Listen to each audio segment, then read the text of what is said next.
viennent, puis ils me viennent à n'importe quel endroit, dans l'auto, dans le salon, au lit, dans ma chambre. Alors, j'ai toujours un crayon puis un calepin, puis j'écris mes idées.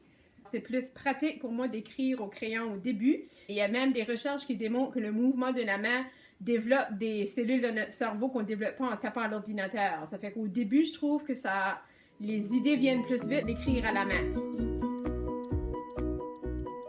Une fois que j'ai mis mes premières idées, je pense au plan du récit où que là, je décide, OK, qui va être mon personnage principal, qu'est-ce qui va se passer dans l'histoire, qu'est-ce qui va être le défi, qu'est-ce qui va être la solution et comment l'histoire va se finir. Puis là, j'ajoute plus de détails ici et là pour perfectionner les écrits, si tu veux. Y ajouter de la couleur. Alors, en écrivant, je dirais que la partie la plus importante, c'est la partie révision. Parce qu'on ne peut jamais réviser à 7 fois un texte.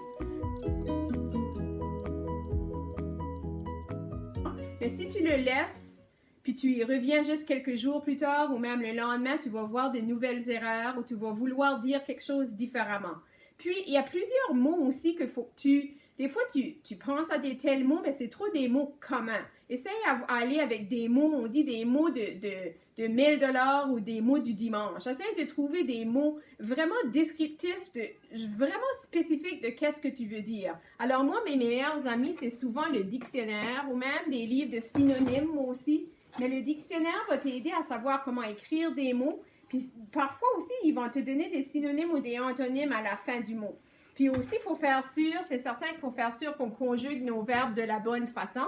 Parce que quand les maisons d'édition reçoivent des textes et qu'ils voient qu'il y a plein trop de travail à faire, ils vont peut-être un petit peu se décourager. Alors, il faut que toi, tu t'envoies ton texte de qu'est-ce que tu penses que ta meilleure version que tu as pu faire, que tu as pu le corriger à 100% de tes capacités.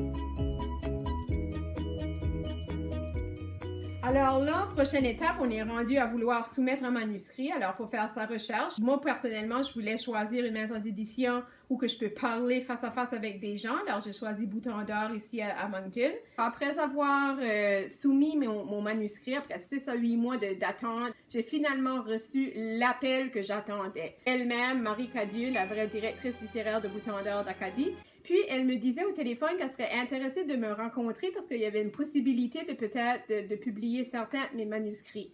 Puis, on a regardé les manuscrits pour savoir lequel qu'on allait travailler. Puis là, on l'a travaillé ensemble à savoir quel changement qu'elle me proposait à faire.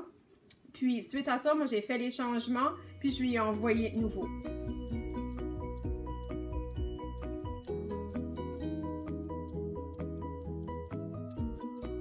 Ça fait que là, une fois que le titre est choisi puis les illustrations sont finies, on signe le contrat. Là, je reçois le manuscrit et les illustrations une dernière fois pour approbation. Et là, on est déjà prêt à l'envoyer à l'imprimerie. Et là, on se prépare pour faire le lancement.